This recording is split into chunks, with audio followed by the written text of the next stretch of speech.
Tributes are pouring in for legendary singer-songwriter Kris Kristofferson, who died yesterday at 88. Oh, I'm a daddy, all right. I got 5 kids. Cleaning the ashtrays and garbage for Bob Dylan and Johnny Cash. Yes. Is that a true story? Absolutely true. In the world of country music, few legends loom larger than Willie Nelson and Kris Kristofferson. With decades of hit songs and a friendship that has stood the test of time, these two titans have left an indelible mark on the industry and captured the hearts of millions of fans. But now, after Kris's passing, Nelson has come forward with a stunning revelation about him, leaving fans in shock. What are the secrets hidden beneath the smiles of this icon? Are they intended to boost his legacy or ruin it? Join us as we delve into these shocking revelations and its implications on Kris Kristofferson's legacy. Nelson's revelation about Kris's past is both surprising and deeply personal, disclosing a hidden truth that has been buried beneath the surface for years. But before we delve deep into that, we'll need to understand the relationship between them. Kris Kristofferson and Willie Nelson's relationship. Kris Kristofferson and Willie Nelson have a strong, lasting bond rooted in mutual respect, working together, and a common passion for music. As two influential figures in country music, they gained fame during the late 1960s and 1970s within the outlaw country movement, which rebelled against the traditional Nashville sound. Their bond strengthened not only from their personal achievements but also from their joint projects, particularly as members of the supergroup The Highwaymen with Johnny Cash and Waylon Jennings. Kristofferson, recognized for his poetic and reflective songwriting, and Nelson, esteemed for his unique voice and flexibility, creatively enhanced each other. They initially bonded over their skill in songwriting, with mutual admiration for their ability to create sincere and genuine music. Kristofferson found success when his songs were recorded by musicians like Johnny Cash and Janis Joplin, while Nelson's popular songs like Crazy became iconic in the country music genre. As they were friends and collaborators, they collaborated on multiple projects together. In The Highwaymen, their bond and musical connection were evident on popular songs like Highwaymen. Their connection went beyond music. They both valued independence, creativity, and personal integrity more than commercial success, sharing a common ethos and approach to life. Despite the fluctuations in their careers, Kristofferson and Nelson have maintained a strong friendship. Their bond proves their admiration for each other's talents and their joint experience with the successes and challenges of the music business. United, they have attained legendary status, both as individual artists and as contributors to a broader movement that transformed the country music genre. Now, who is this Kris Kristofferson that everyone talks about? How was his early years? Let's find out. Kris Kristofferson's early life. Christopher Kristofferson entered the world in Brownsville, Texas, on June 22, 1936. The beginning of his life was characterized by a blend of opportunity and difficulty, which influenced his extraordinary path and achievements. Kristofferson, the eldest of his siblings, was raised by Mary Ann and Lars Kristofferson, a general in the U.S. Air Force, who imparted a sense of discipline and duty from his military upbringing onto their son. In his youth, Kristofferson's family frequently relocated due to his father's military obligations until they ultimately settled in San Mateo, California. After graduating from San Mateo High School in 1954, he began his writing endeavor at Pomona College. The initial pieces he wrote, such as essays, gained recognition, especially The Rock and Gone Are the Days, which were highlighted in the Atlantic Monthly. These artworks represent Kristofferson's original concerns and themes, with The Rock portraying a rock formation resembling a female figure and Gone Are the Days, exploring a historical event related to race. Kris, a young person, excelled in both academics and sports, particularly shining in writing and receiving accolades for his short stories and poetry, showcasing both intellectual and physical abilities. While attending Pomona College in Southern California, He was recognized for his skills as a standout football player and Golden Gloves boxer during both his high school and college years. At 17 years old, he embarked on a challenging summer job with a dredging contractor on Wake Island in the Pacific Ocean. He viewed it as his most challenging task, stating, "It was the hardest job I've ever done." Nevertheless, Kristofferson encountered difficulties in his youth too. Despite his parents' pride in his achievements, they were concerned about his increasing dedication to the arts and his wish to forge his way apart from his father's military history. Tension grew between Kristofferson and his family after he was granted a prestigious Rhodes Scholarship to study literature at Oxford University in England. His daring and defiant choice to accept the scholarship and pursue his literary aspirations caused a rift with his parents. His father was particularly affected by Kristofferson's decision, seeing it as a disavowal of the family's military history and a disappointment in his expectations. Over time, the divide between father and son would widen as Kristofferson's creative pursuits conflicted increasingly with his family's conservative values. Despite the family discord, Kristofferson succeeded at Oxford by focusing on literature and improving his writing skills. In this time, he began to explore songwriting, drawing inspiration from the works of William Blake and other distinguished writers. Even after it not being profitable, his first works demonstrated his profound poetic comprehension and expertise in crafting intricate, emotionally charged lyrics. Upon completing his education at Oxford, Kristofferson encountered another important juncture in his life, conflicted between his artistic dreams and his family's expectations. Ultimately, he made the decision to enlist in the U.S. Army, following in his father's footsteps, with the intention of becoming a helicopter pilot and ranger. Despite appearing to go against his ambition of pursuing a literary career, this decision ultimately became a pivotal moment that influenced both his personal life and professional trajectory. During his time in the military, Kristofferson put effort into enhancing his songwriting abilities by forming a band with fellow soldiers and performing at various events. It was in this environment that he began to realize the profound impact of music on forming connections and communicating important ideas. This important discovery was a significant turning point in his growth as a creative individual, paving the way for his future achievements as a singer and songwriter. Despite Kristofferson's increasing passion for music, his military career advanced, and he was eventually offered the esteemed chance to teach English at West Point Academy. However, it wasn't too long when he started making waves in the music industry. Kristofferson's career journey: the rise of an icon. Kris Kristofferson is a notable individual in the realms of music and cinema, recognized for his lyrical ability and emotive performances.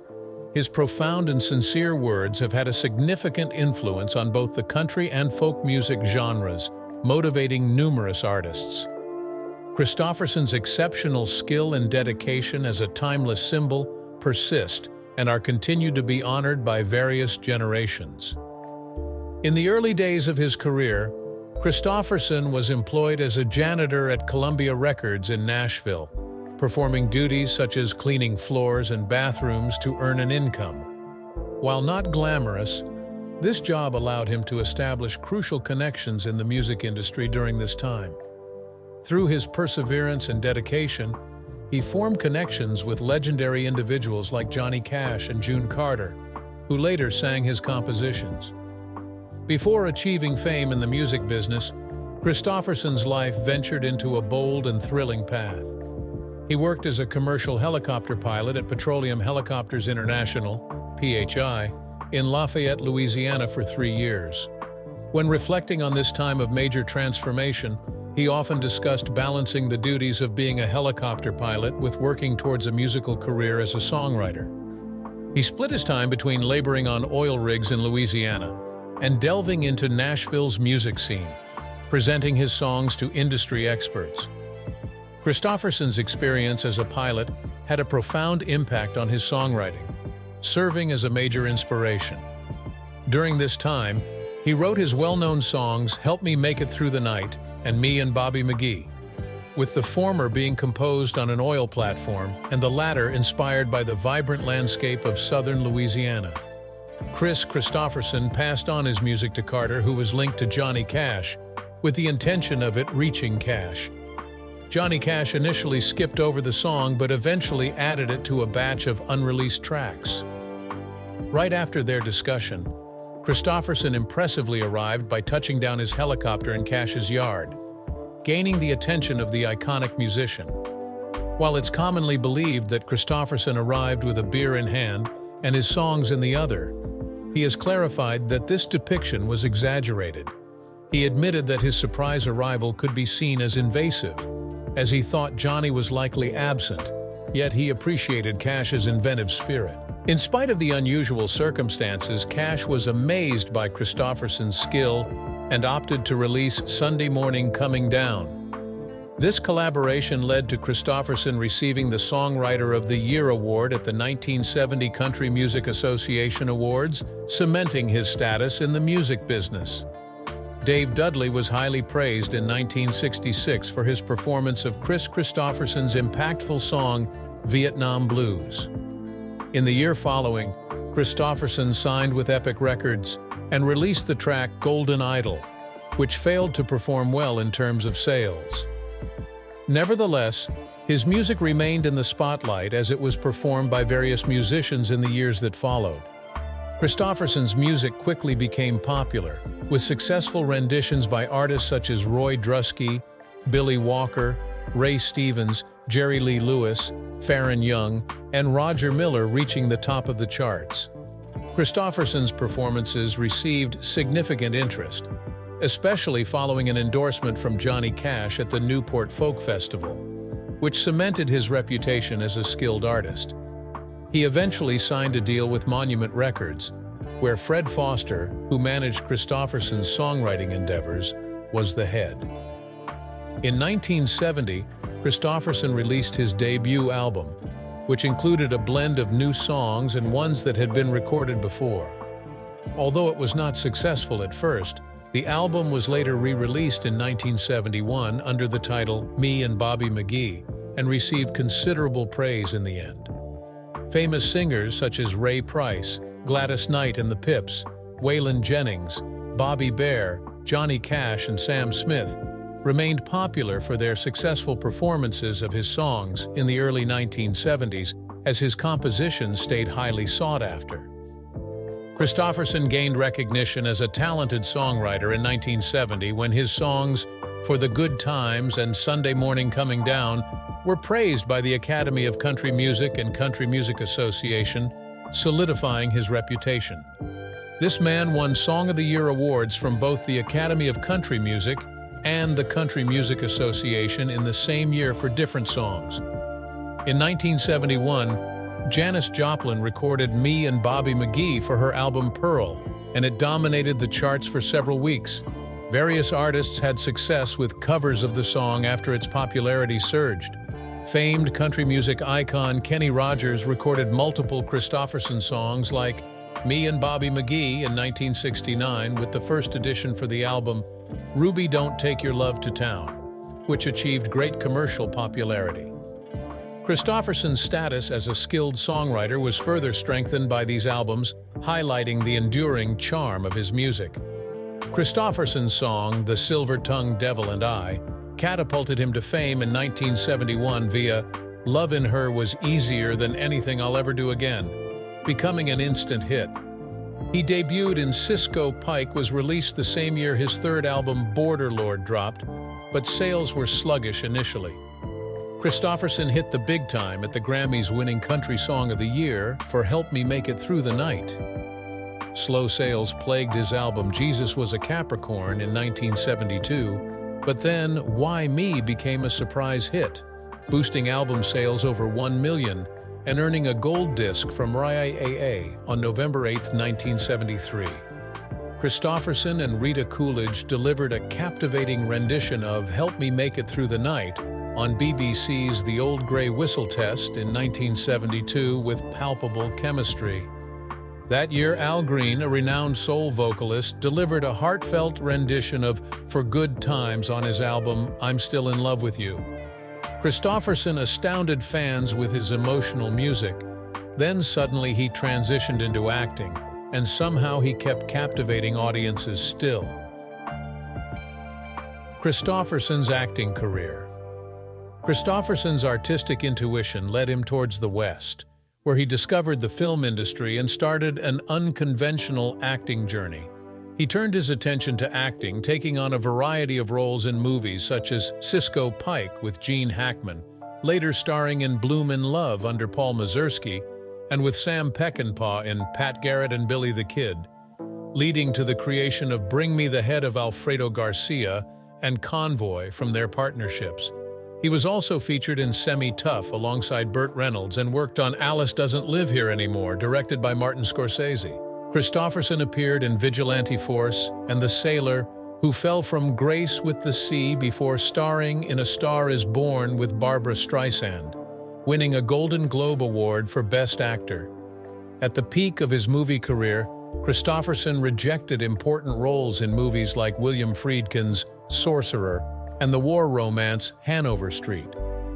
Kris Kristofferson's solo music career suffered a setback after his 9th album, Shake Hands with the Devil, failed to achieve commercial success, despite his earlier collaborations with Barbra Streisand. His next attempt at television, the 1979 two-part movie Freedom Road, also ended in failure. Kristofferson made a stunning return by portraying the legendary Sheriff James Averill in Michael Cimino's epic Heaven's Gate around 1980.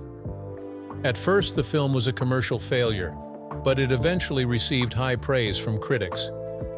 Kristofferson's acting career saw a rise after appearing in the 1981 film Rollover alongside Jane Fonda. He was also seen in the 1986 film The Last Days of Frank and Jesse James, where he showcased his charisma alongside Johnny Cash. In 1985, he was also cast in Trouble in Mind alongside Keith Carradine and Laurie Singer. His first TV role was in America in 1987, followed by Millennium and Fire Down Below, the latter starring Steven Seagal.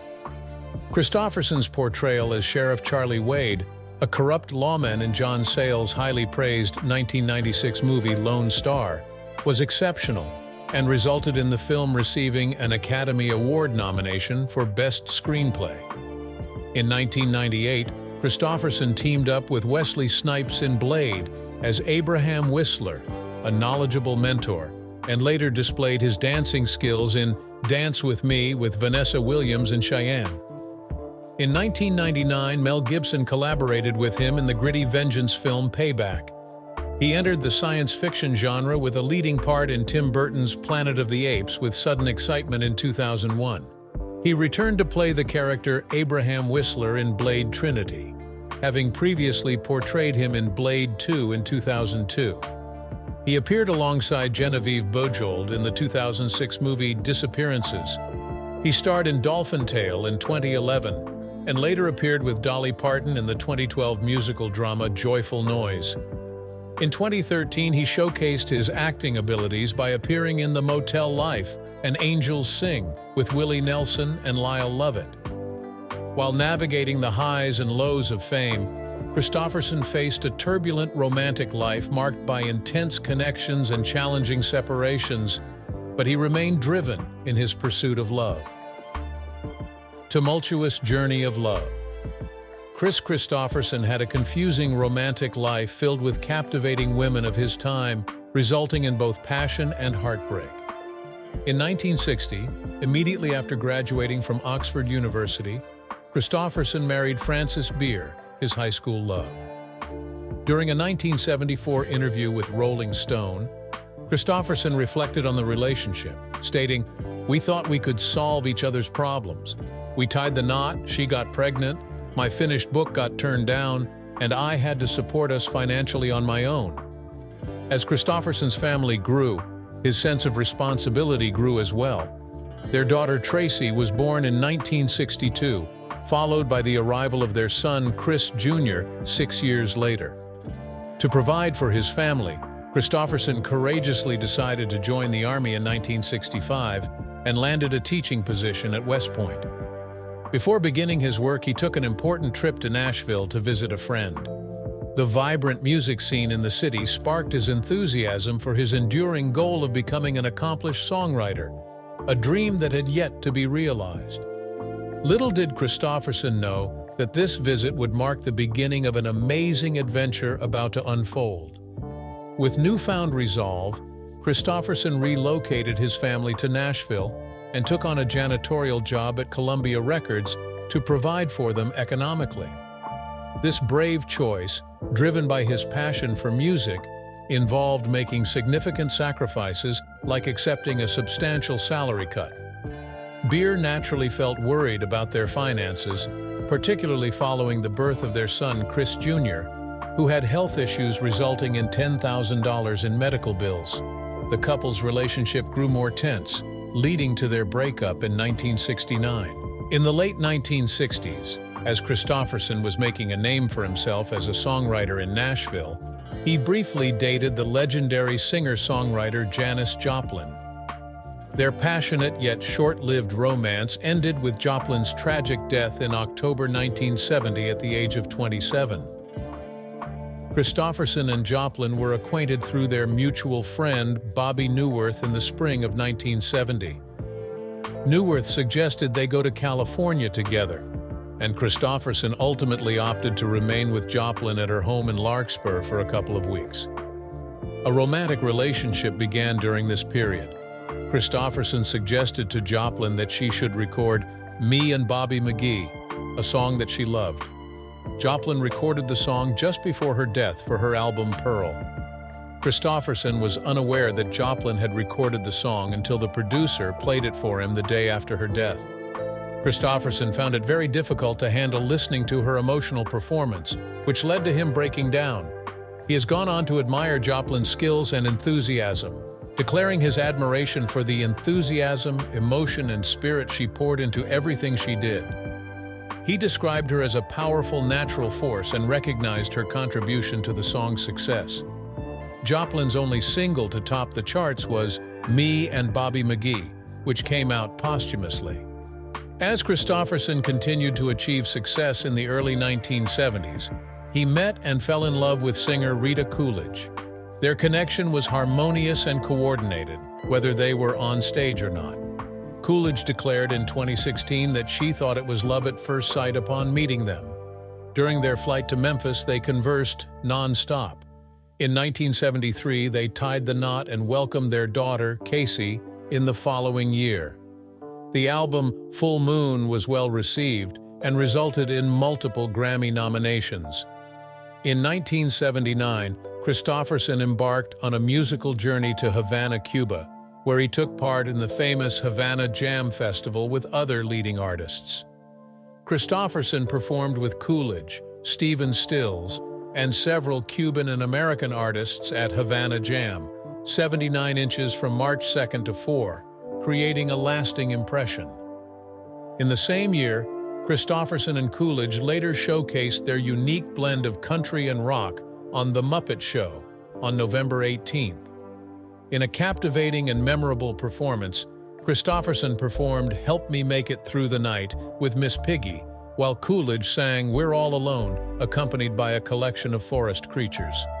Afterward, the duo joined forces with the Muppet Monsters on an energetic rendition of "A Song I Want to Perform," leaving a lasting impression on the audience of the broadcast.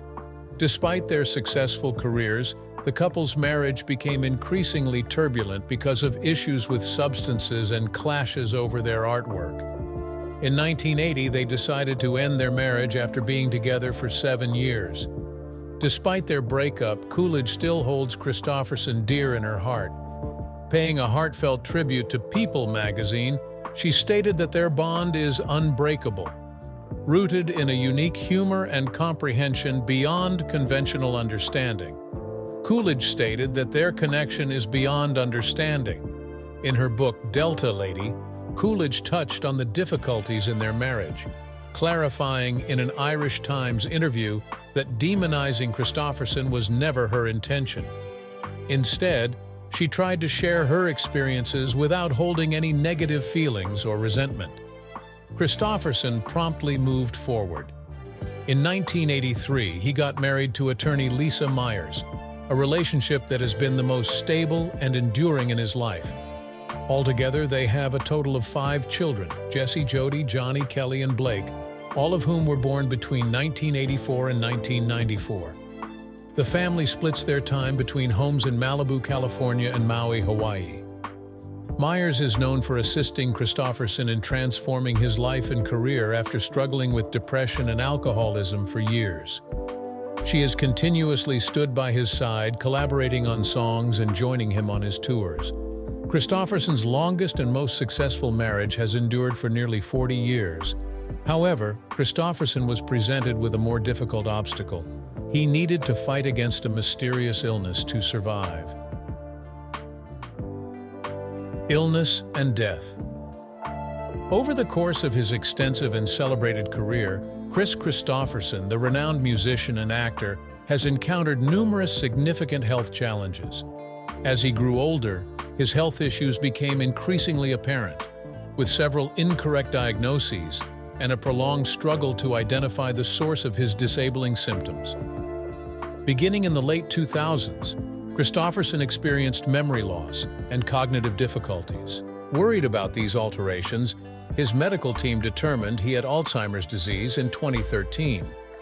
Kristofferson and his family were completely surprised by the diagnosis, as Alzheimer's is a progressive neurological disorder that permanently impairs memory and cognitive abilities. Kristofferson was treated for a suspected Alzheimer's condition for many years, undergoing various medications and therapies to alleviate his symptoms. However, his condition did not improve significantly, leading his wife, Lisa Myers, to suspect that there might be another cause for his health issues. In 2016, Myers opted to seek a second doctor's opinion regarding Kristofferson's ailments following years of uncertainty. The newly assigned doctor conducted a thorough assessment of Kristofferson's symptoms and recommended various tests, including one for Lyme disease. Kristofferson and his family were taken aback to discover that the test results indicated Lyme disease rather than Alzheimer's, which they had initially thought. Myers believed that Kristofferson may have contracted Lyme disease 14 to 30 years prior, likely during the filming of Disappearances in the Vermont Woods in 2006.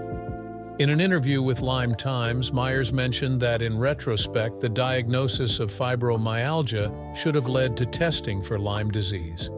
His persistent muscle spasms, which are commonly associated with Lyme disease, indicate that he may have been infected with the illness for a duration ranging from 14 to 30 years.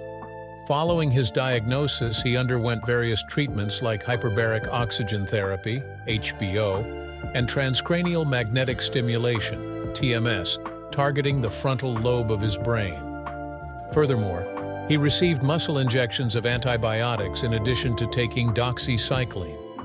His friend and fellow songwriter Chris Gantry also showed his support, describing the singer's recovery as miraculous, likening it to Lazarus being resurrected, according to Closer Weekly. Over the past 6 years, it became increasingly clear that once medical professionals ruled out Alzheimer's disease, there was a noticeable change in his health. Kristofferson's memory loss and cognitive problems, which had been present for almost a decade, began to get better, allowing him to restore much of his former mental acuity and vitality. In 2016, a close friend informed Closer that Kris is as mentally sharp as he was 2 decades ago, and his wife Lisa, along with their 8 children, now observes a different side of Kris. Myers emphasized that it is a remarkable achievement in modern medicine, mentioning that he had been prescribed numerous substances for conditions he did not have, each with their set of side effects. Following a diagnosis of Lyme disease and receiving the appropriate treatment from doctors, Myers observed a marked enhancement in his health. He mentioned that some days he appears completely well, causing his health issues to be occasionally disregarded. As Kristofferson's health improved and the unknown was lifted, he discovered a renewed feeling of calm and contemplation, unaware that he was nearing the end of his life. In January 2021, Kris Kristofferson made the decision to step back from his career in music and film. A close friend revealed that Kristofferson was no longer ready for the demands of touring and was focused on simplifying his family's life by converting his assets into cash. The legendary singer-songwriter and actor was finally feeling the effects of years spent traveling and performing. As Kris Kristofferson neared his 87th birthday, he began to discuss the realities of aging more candidly. Having been in the spotlight for numerous years, Kristofferson was finally prepared to share some of the challenges he faced in his later years. Concerned about potential health issues and aging, he made arrangements to secure his family's future welfare. His commitment to easing the financial responsibilities of his family was apparent in his financial planning, ensuring they would be supported even in his absence. Unfortunately, Kristofferson passed away at his residence in Maui on September 28, 2024, at 88 years old. Thinking about the impact he had left behind, Kristofferson expressed genuine gratitude for the experiences he had lived and the songs he had created. He remained humble, understanding that his journey required determination, decisiveness, and unwavering commitment to his job. His music had a profound effect on millions and inspired generations of artists, proving that art can transcend time and deeply connect with the human experience. Although Kristofferson did not prioritize wealth or fame as his main motivations, his successful endeavors in music and acting led to significant financial success. Approximately $50 million was the estimated net worth of him, showing that his work has lasting success and broad appeal. Despite his wealth, Kristofferson discovered greater worth in the emotional and spiritual fulfillment he gained from the knowledge that his songs had a significant effect on others. Success, in his eyes, did not revolve around wealth or recognition, but rather the connection and affection he had built with his fans. Even though he stopped performing, Kristofferson still took comfort in knowing that his songs would continue to be meaningful to audiences and keep his voice and artistic vision alive even after he was gone. Even after his peaceful passing, Kris Kristofferson remained a prominent figure in the music world. After his passing, his close friend Willie Nelson revealed some shocking news. What could this be? Willie Nelson's shocking revelation about Kris Kristofferson. During an interview, Willie Nelson unexpectedly shared a heartfelt admission about Kris Kristofferson, declaring him as one of the greatest songwriters in history. Nelson, contemplating songwriting icons such as Merle Haggard and Hank Williams, stressed Kristofferson's vast impact on country music. In addition to Billy Joe Shaver, Nelson also included Kristofferson in a respected category of musicians who influenced the genre. Nelson's respect for Kristofferson stems from their enduring friendship and mutual involvement in the music business. Both musicians are recognized for their special talent in expressing genuine feelings through their music, setting them apart in the industry. Nelson, known for creating timeless classics like Crazy, originally titled Stupid, acknowledged Kristofferson's influential contributions. During the conversation, Nelson, modest about his achievements, mentioned that although songs such as Crazy and Funny How Time Slips Away are considered classics, the music of artists like Kristofferson still serves as a source of inspiration for him and others. The deep connections forged over many years of making music that continues to touch generations are highlighted by the mutual respect of these two legends. If you enjoyed this video, like and subscribe, and also click the next video shown on your screen